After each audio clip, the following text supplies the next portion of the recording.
Today's topic beats. या beatsमध्ये so what do you mean by beats? Beats is related to sound. So now when we know about the two progressive waves having a same amplitude and traveling in the same direction, if they superpose, if they combine, so they will form beats. Again, while they are combining, one more condition is there. The two waves, two sound waves, though they are same amplitude, but their frequencies difference, they are very slightly different. The difference is very small. Then and then the beats will be formed. So these beats, due to these beats, we will be. So there are many applications in these beats. So this point is very important. So as far as physics is concerned. So now see the details. So what do you mean by beats? So beats is the superposition of the sound waves having same amplitude but slightly different frequencies, traveling in the same direction, and the intensity of sound varies periodically. This phenomenon is called as beats. So या आज आपण beats बघणार आहोत. या बीट्सचं definition असं आहे की दोन साऊंड वेव्स सुपरपोजिशन होऊन, हे दोन साऊंड वेव्ह कसं असलं पाहिजे? So they are same amplitude आणि फ्रिक्वेन्सी कसला पाहिजे? But slightly different frequencies. आणि ते कसं चाललेलं आहे? Travelling in the same direction. And the intensity, त्या जो काही इंटेन्सिटी आहे, intensity of sound varies periodically. म्हणजे पिरियॉडिकली म्हणजे काय? After some equal interval of time. So that is called periodically. So that is called as a beats. पुन्हा याची व्याख्या सांगतो. The superposition of to sound waves having same amplitude but slightly different frequencies, traveling in the same direction,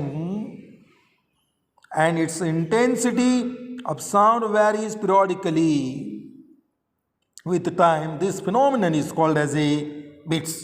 मग या बीट्समध्ये जेव्हा जे काही maximum sound येईल, त्या साऊंडला म्हणलेलं वॅक्सिंग, आणि मिनिमम साऊंड जे काय त्याला म्हणलेलं वॅनिंग. इथं बघा, the maximum intensity of sound is called as waxing म्हणतात, आणि मिनिमम इंटेन्सिटी म्हणजे कमी आवाजचं इंटेन्सिटी त्याला म्हणलेलं आहे वॅनिंग. हा वॅनिंग आहे. So now this one is a beats. परीक्षेत जर विचारलं सो डिफाईन बीट्स किंवा what do mean by beats, तर यामध्ये एवढं आहे तसं लिहायचं आहे. आता बघूया डिटेल्स. यामध्ये analytical method to determine the beat frequency. Analytical method. आता आपल्याला माहीत आहे की प्रोग्रेसिव्ह वेव्ह हा analytical method to determine the beat frequency. तर बीट फ्रिक्वेन्सी आपल्याला काढायचं एन. आता what is a beat frequency? The number of beats heard per second. इथं आहे बघा beat frequency. The number of beats heard per second is called as a beat frequency. तो आपल्याला या ठिकाणी कॅल्क्युलेट करायचा आहे किंवा डिटरमाइन करायचं आहे. आता बघूया आपण या ठिकाणी. आता यामध्ये डिस्प्लेसमेंटचं इक्वेशन असं आहे की y is equal to a sine 2π, नंतर काय होतं t/t मायनस x/λ. असा एक फॉर्म्युला होता. y is equal to a sine 2π t/t minus x/λ. हाच फॉर्म्युला मी काय केलं? मॉडिफाय केलेला आहे, चेंज केलेला आहे. चेंज म्हणजे थोडं 1/t is a frequency n substitute केलेलं म्हणजे NT झाला. NT minus x/λ. तर तो या ठिकाणी घेतलेला आहे. सो ए साइन 2π NT मायनस x/λ घेतलेला आहे. आता हा पहिलं वेव्हसाठी आहे y1 म्हणून इथं n1 घेतलेला आहे. ॲम्प्लिट्यूड A1 घेतलेलं नाही. n1 चेंज होतो म्हणून λ1 थोडं चेंज होऊन इथं लिहिलेलं. दुसरं वेव्हचं तेच लिहिलेलं आहे या ठिकाणी. ए साइन 2π n1च्या जागी n2 t मायनस x/λ. आता या ठिकाणी एक ॲझम्पशन घेतलेलं आहे. मी एक ॲझ्युम केलं. Let us assume that the listener is at x = 0. म्हणजे लिस्नर कुठं आहे? डिस्प्लेसमेंट त्याचा 0 आहे. मग मी put x equal to 0 if these two above equation. So we will get y1 is equal to a sin 2 pi n1t and y2 is equal to a sin 2 pi nt. Say this one is equation 1 and 2. So हा झाला equation 1 and 2 झाला. आता so we can superpose this two equation. या दोन equation superpose म्हणजे काय, mixing adding. So y is equal to y1 plus y2. मग यांची ॲडिशन केलेली आहे. So therefore y is equal to y1 plus y2 जे काय आलेलं आहे y is equal to a sin 2 pi n1t a sin 2 pi n2t आलेले. नंतर ना y is equal to a common काढला sin 2 pi n1t plus sin 2 pi n2t आला. नंतर ना आपल्याला साइन a प्लस साइन बीचा फॉर्म्युला वापरलेला आहे 2 sin a plus b by 2 into cos a minus b by 2. Trigonometry आहे. तुम्हाला फॉर्म्युले पाठ असतील तर तुम्हाला पटकन लक्षात येईल, नसेल तर ट्रिग्नॉमेट्रीचे फॉर्म्युले पाठ करून टाका. मग y इज इक्वल टू 2ला 2 तसंच लिहिलं, एला ए असंच लिहिलं. आता हे हा कंप्लीट 2 pi n1t हा ए मानलं, 2 pi n2t याला b मानलेलं आहे. मग एची किंमत मी टाकली n1 प्लस 2 pi कॉमन काढला n1 plus n2 divided by 2 into T पण कॉमन काढला. नंतर ना कॉस 2 pi a मायनस बी आहे म्हणून 2 pi कॉमन काढला. इकडे टी पण कॉमन काढलेलं आहे. आत राहिलं काय n1 minus n2 divided by 2 आहे. म्हणजे शेवटी y is equal to 2a sin 2 pi n1 plus n2 divided by 2 into t cos 2 pi n1 minus n2 into t असा आला. मग नंतर ना मी काय केलं, हा कॉस कॉम्पोनंट मी पहिल्यांदा घेतला. y is equal to 2 pi cos 2 pi n1 minus n2 t इथं आहे बघा, t into sine 2 pi n1 plus n2 divide by 2 into t आले. मग या complete 2a cos 2 pi n2 याला मी रिझल्टंट ॲम्प्लिट्यूड मानतो. इथं a is equal to resultant amplitude, a is equal to 2a cos 2 pi n1 minus n2 divided by 2 into t हे लिहिले. आणि साईनच्या जवळ जो काय आहे ना n1 plus n2 divided by 2 याला मी ॲव्हरेज फ्रिक्वेन्सी मानलेलं आहे. So that is capital n, sorry small n घेतलेलं आहे, चालेल स्मॉल n किंवा कॅपिटल n घ्या. म्हणजे या ठिकाणी हा असा कंप्लीट हा डेरिवेशन इथं आहे. मग तो झाल्यानंतर तो पुढं आपण सॉल्व करूया.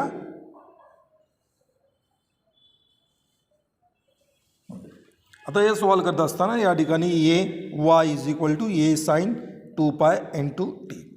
आता हे y is equal to a sin 2 pi n2t म्हणजे हे काय आहे, again this one is a progressive wave having amplitude a and frequency n. इथं तेच लिहिलेलं आहे. So this is equation of progressive wave having frequency n and amplitude capital A. म्हणजे हा पुन्हा प्रोग्रेसिव्ह वेव आलेला आहे. म्हणजे पहिलं प्रोग्रेसिव्ह वेव आणि दुसरं प्रोग्रेसिव्ह वेव जर सुपर इम्पोज झाला तर तिसरं काय होईल, तोही प्रोग्रेसिव्ह वेव तयार होईल. आता बघू यामध्ये there are 2 conditions are there. मग बघितलेलं आहे की मॅक्झिमम इंटेन्सिटी ऑफ साऊंड म्हणजे maximum intensity. What is intensity, intensity म्हणजे काय माहिती आहे, square of the amplitude. Square of the amplitude म्हणजे ॲम्प्लिट्यूड वाढला तर इंटेन्सिटी पण वाढणार आहे, ॲम्प्लिट्यूड कमी झाला म्हणजे इंटेन्सिटी पण कमी होणार आहे. म्हणून हा मॅक्झिमम इंटेन्सिटी म्हणजे मॅक्झिमम ॲम्प्लिट्यूड, ॲम्प्लिट्यूडच्या भाषेमध्ये मॅक्झिमम टर्म. मग याला काय म्हणलेलं मॅक्झिमम इंटेन्सिटीला, त्याला म्हणलेलं आहे वॅक्सिंग, WAXING वॅक्सिंग. आता हा वॅक्सिंग किती असणार आहे, इथं तुम्ही मॅक्झिमम इंटेन्सिटी लिहिली तरी चालेल, तसं काय टेन्शन घ्यायची गरज नाही. मग इथं ॲम्प्लिट्यूडच्या भाषेमध्ये म्हणून इथं ॲम्प्लिट्यूड लिहिलेलं आहे. आता a is equal two plus minus 2a घेतलं म्हणजे याचा मॅक्झिमम किती असतो या ठिकाणी 2a. ॲम्प्लिट्यूडची मॅक्झिमम किती का 2aच का घेतलं, कारण या ठिकाणी या इक्वेशनमध्ये 2a आलं बघा. कुठलं मागाचं शेवटचं इक्वेशन कुठं होतं, 2a कॉस 2 pi n1 हा ॲम्प्लिट्यूड आहे ना. म्हणजे याचा मॅक्झिमम किती आहे, हा कॉस कॉम्पोनंट सोडून दिला तर 2a इतका मॅक्झिमम आहे. मग मी 2a घेतला. मग a is equal two plus minus 2a घेतला. मग आता एची किंमत लिहिली 2a cos 2 pi n1 minus n2 divided by 2 into T plus minus 2a cancel झालेला आहे. राहिला आज काय cos 2 pi n1 minus n2 T plus minus 1 राहिला. आता आपल्याला इथं कॉसची 1ची किंमत कधी येणार, जेव्हा जो अँगल आहे तो किती पाहिजे, 0 असेल किंवा पाय असेल. कॉस 0 1, कॉस पाय -1, कॉस 2 पाय +1. म्हणजे हे सूट होतं. म्हणजे हा कंप्लीट जो आहे तो अँगल आहे. मग तो अँगल इथं लिहिला 2 पाय n1 - n2 / 2t = 0 पाय आणि 2 पाय. आता मी पहिलं काय घेतो की बाबा 0 घेतो, नंतर ना काय घेतो, पाय घेतो. मग 0वरून जे काय टी येणार आहे त्याला मी T1 घेतो आणि पायवरून जे काय टी येणार त्याला मी T2 घेतो. बघूया इथं ते सॉल्व केलेलं आहे. 2 पाय n1 - n2 / 2 × t = 0. Therefore n1 - n2 t = 0. So this t treated as a T1 = 0. मग आता काय घ्यायचं, नेक्स्ट काय घ्यायचं, यामध्ये पाय कंडिशन घ्यायची. म्हणजे 2 पाय n1 - n2 / 2 × T2 = पाय. 1 पाय गेट कॅन्सल, 2 गेट कॅन्सल. म्हणजे n1 - n2 × T2 = 1 आलेलं आहे. तर काही नाही म्हणजे काय असतो, 1 असतो. Therefore T2 = 1/n1 - n2 आलेलं. मग मी काय घेतो, पिरियॉडिक टाईम ना T2 - T1 घेतलेले आहे. सो दिस T2 - T1 = 1/n1 - n2 -0. ज्याचा सबट्रॅक्शन काय येईल, T2 - T1 = 1/n1 - n2 येईल. म्हणजेच टाईम पिरियड किती आला, T capital T. Time period नेहमी कॅपिटल Tमध्ये लिहितात, स्मॉल टीमध्ये नव्हे. So capital T = 1/n1 - n2.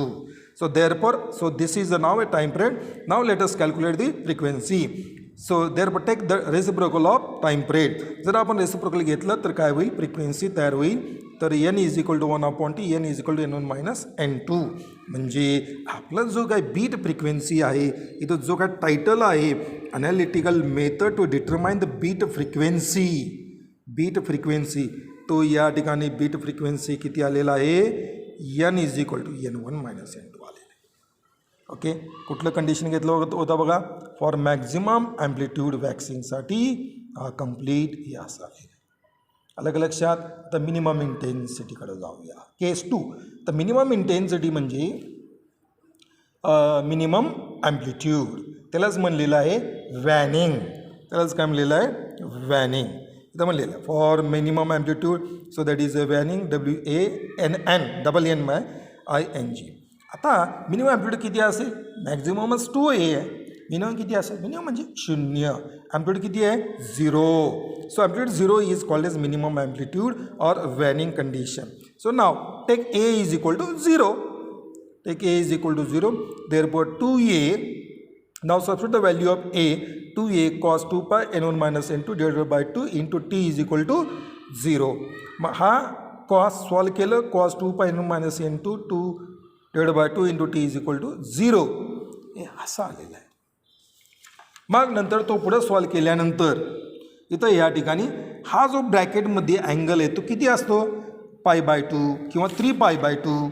इथं आहे बघा, π/2, 3π/2, 2 पाय n1 - n2 t = π/2, 3/2 आहे. आता हे π/2, 3/2 जर असेल, मग पहिलं आपण काय कंडिशन घ्यायचे की 2 पाय n1 - n2 / 2 × t = take first condition π/2. So now solve this. So now this π get cancelled, 2 get cancelled. So therefore the remaining is 1/2. n1 - n2 t = 1/2. Therefore, so this t is treated as a T1. ह्याला T1 मानूया. So 1 divided by 2 into bracket n1 - n2 असाला T1. Now second condition काय, 3π/2 घेतलं म्हणजे 2 पाय n1 - n2 / 2 T2 3π/2. इथं 2 get cancel, 1 पाय हा 1 पाय कॅन्सल, इथं राहिलं काय 3/2. So 3/2 as it is. Here n1 - n2 T2 = 3/2. अलग लक्षात. मग तो सॉल्व केलेला आहे 3/2 n1 - n2. T2 - T1 तो घेतला 3 / 2 n1 - n2 -1/2 n1 - n2. मग छेद समान आहे, तो बाहेर काढला आपण. 2 n1 - n2 and 3 - 1 that is 2. मग 2 गेट कॅन्सल, हा 2 गेट कॅन्सल, राहिलं काय T2 - T1 = 1/n1 - n2. So now this is a time period. So T = 1/n1 n1 minus n2. So now this time frame, now take its reciprocal 1 upon t. So 1 upon t is n is equal to 1 upon t. So that n is equal to n1 minus n2. म्हणजे bit frequency, the number of beats heard per second is difference between two frequencies. Difference between